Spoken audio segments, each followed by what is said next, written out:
नमस्कार, मैं हूं हरिशंकर व्यास। सेंट्रल हॉल में आपका स्वागत है। सुप्रीम कोर्ट ने सही पहल की है। हरियाणा में जाट आरक्षण के आंदोलनकारियों ने प्रदेश में संपत्ति का जैसा जो नुकसान किया है उसे अदालत ने बहुत गंभीरता से लिया है। प्रदेश सरकार को यह आदेश हुआ है कि आंदोलनकारियों से पैसा वसूला जाए। यदि ऐसा नहीं किया तो सुप्रीम कोर्ट खुद फिर गाइडलाइन बनाकर निर्देश देगा। गुजरात के पटेल नेता हार्दिक पटेल की जमानत की सुनवाई के बीच सुप्रीम कोर्ट ने यह पहल की। एक अन्य बेंच ने कहा कि सार्वजनिक संपत्ति को नुकसान पहुंचाने के मामले में सुनवाई के लिए 3 महीने में विशेष अदालतों के गठन का निर्णय होगा। सुप्रीम कोर्ट के रुख पर सरकार को लपक कर कार्रवाई करनी चाहिए, मगर सरकार में ऐसी राजनीतिक इच्छा शक्ति नहीं है। सुप्रीम कोर्ट को ही नियम गाइडलाइन बनानी होगी। हरियाणा के ताजा आंदोलन ने यह बनी मनोवृत्ति जतलाई है कि जितनी उग्रता दिखाएंगे, देश को जितना घायल करेंगे, उतना सफल होने का अवसर है। हरियाणा के जाटों ने जो किया है उसने लोकतांत्रिक हद की तमाम सीमाएं पार की है। यह आगे या कि अन्य जातियों आरक्षण आंदोलनों के लिए मिसाल है। तभी सुप्रीम कोर्ट को जल्द अपनी सोच को नियम में बदलकर अमल के सरकार को तुरंत निर्देश देने चाहिए। आज इस पर चर्चा है। इस पर चर्चा के लिए आज मेरे साथ वरिष्ठ पत्रकार विनीत नारायण हैं।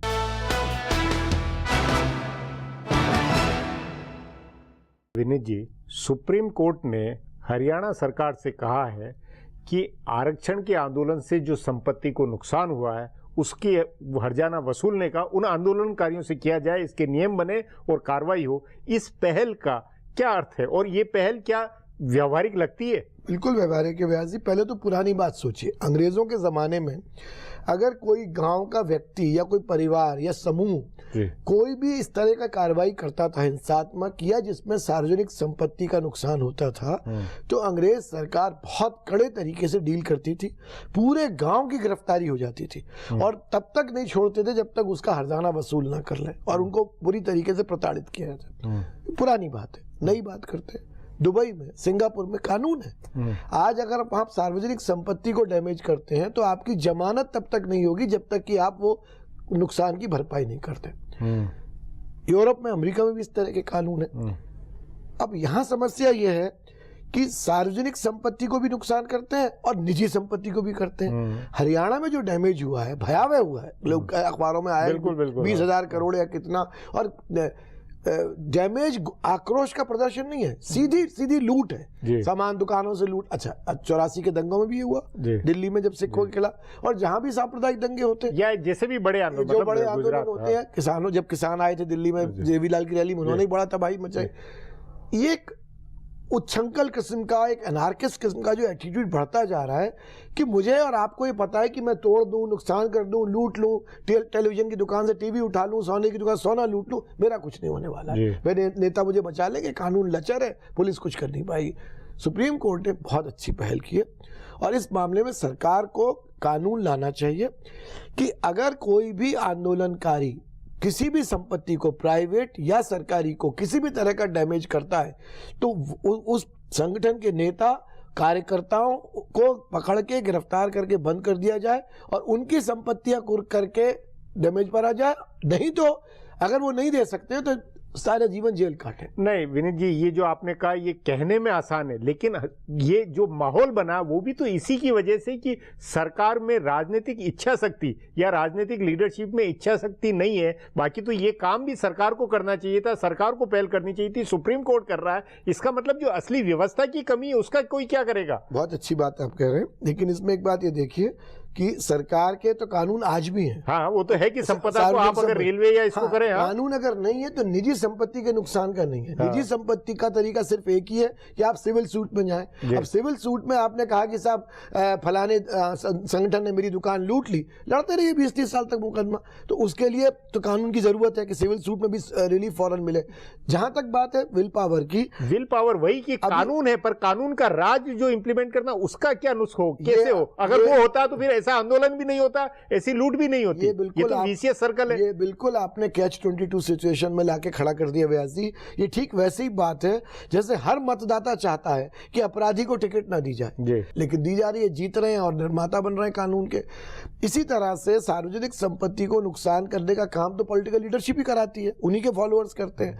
तो ये बिल्कुल सही सवाल है, पर अब समय ये भी आ गया है जहां सोशल मीडिया, जहां लोगों का इतना वोकल होना हो गया, हर बात पर सड़कों पर लोग उतर आ रहे हैं कि अगर विध्वंसात्मक शक्तियां सड़कों पर उतर रही हैं तो मैं समझता हूं कि जेएनयू जैसी यूनिवर्सिटी में जहां पर एंटी नेशनल नारे कुछ लोगों ने लगा के और यूनिवर्सिटी की छवि भी खराब करी और इतना नुकसान, जेएनयू जैसी यूनिवर्सिटी हो, बीएचयू हो, एएमयू हो, और यूनिवर्सिटियों के एकेडमिक स्टाफ को, स्टूडेंट्स को सड़कों पर आकर मांग करनी चाहिए कि जो लंबे समय से कानून लागू नहीं हो पा रहे, चाहे चुनाव सुधार के हों, चाहे काले धन के प्रयोग के हों, चाहे अपराधीकरण के हों, और चाहे इस तरह के डैमेज नहीं, पर अपन भटक रहे हैं मूल विषय में। मूल विषय में ये है कि सुप्रीम कोर्ट का की जो ये पहले ये क्या मूर्त रूप एक तो ले सकती है, और दूसरा जो जैसे हरियाणा सरकार है, क्योंकि हरियाणा सरकार ने जैसे आंदोलन होने दिया, फिर जो आंदोलन की मांग के आगे जैसे झुकी, तो क्या संभव है कि वो आगे ऐसी सख्ती कर सके? असली मुद्दा तो वही आता। फिर बात आप बिल्कुल ठीक कह रहे हैं। सुप्रीम कोर्ट सदिच्छा से बहुत से हिदायतें जारी करता है, जैसे भ्रष्टाचार के मामले में सुप्रीम कोर्ट ने कई हिदायतें दी हैं, पर पार्लियामेंट कमेटी जब कानून बनाने बैठती है तो उनको लचर कर देती है, अपने निकलने के रास्ते छोड़ देती है।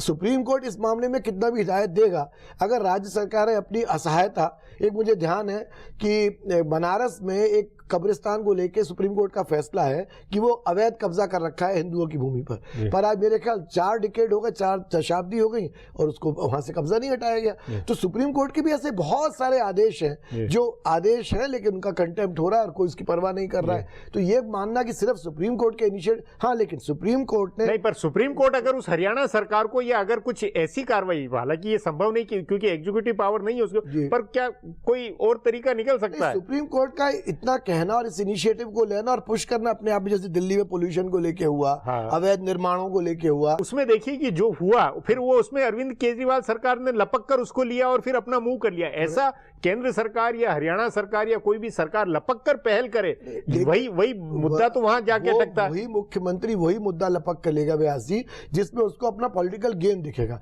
इस तरह के कार्यक्रम में पॉलिटिकल लॉस है, तो अगर आप जैसे ही इस तरह की प्यूनिटिव एक्शन लेंगे वापस उसके फिर रिएक्शन आ जाएगा, तो कोई सरकार हिम्मत नहीं करेगी। लेकिन इसीलिए मैं कह रहा हूं कि सुप्रीम कोर्ट इस पर कमर कस ले, बराबर इंस्ट्रक्शन जारी करे। मेरे ख्याल से जनता का पूरा राष्ट्रीय स्तर पर और मीडिया इसको समर्थन करेगा, क्योंकि नुकसान सबका होता है। नुकसान सबका होता है। जी विनीत जी, बातचीत को यहीं समाप्त करेंगे। प्रोग्राम में आने के लिए बहुत बहुत धन्यवाद। हमारा प्रोग्राम अब यहीं खत्म होता है।